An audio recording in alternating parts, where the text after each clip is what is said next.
সাংবাদিকদের সাথে মাদারীপুর ৩ আসনের ইসলামী আন্দোলনের প্রার্থীর মতবিনিময় অনুষ্ঠিত হয়েছে।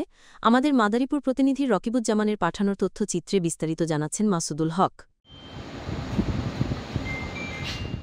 আসন্ন ত্রয়োদশ জাতীয় সংসদ নির্বাচনকে সামনে রেখে মাদারীপুর ৩ আসনে ইসলামী আন্দোলন বাংলাদেশ মনোনীত হাতপাখা মার্কার প্রার্থী ইসলামী যুব আন্দোলন বাংলাদেশের ফরিদপুর বিভাগীয় সাংগঠনিক সম্পাদক মাওলানা এস.এম. আজিজুল হক স্থানীয় সাংবাদিকদের সঙ্গে মতবিনিময় করেছেন।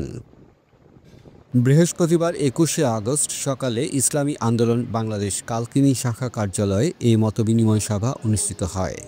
ইসলামী আন্দোলন বাংলাদেশ মাদারীপুর ৩ আসন নির্বাচন পরিচালনা কমিটি আয়োজিত মতবিনিময় সভায় উপস্থিত ছিলেন ইসলামী আন্দোলন বাংলাদেশ কালকিনি উপজেলা শাখার সভাপতি মোহাম্মদ মেহেদী হাসান সুমন, সহসভাপতি কেরামত আলী হাওলাদার, পৌর শাখা সভাপতি মোহাম্মদ লুৎফর রহমান মুন্সি, সহসভাপতি ইলিয়াস শিকদার, সাধারণ সম্পাদক মহিউদ্দিন হাওলাদার, যুগ্ম সাধারণ সম্পাদক তামিম হোসাইন, ইসলামী যুব আন্দোলন বাংলাদেশ কালকিনি উপজেলা শাখার সভাপতি মোহাম্মদ নাইম ইসলাম, সহসভাপতি হাফেজ হুসাইন আহমদ, ইসলামী ছাত্র আন্দোলন বাংলাদেশ কালকিনি উপজেলা শাখার সাধারণ সম্পাদক মোহাম্মদ আরাফাত হোসেন সহ স্থানীয় সাংবাদিকবৃন্দ।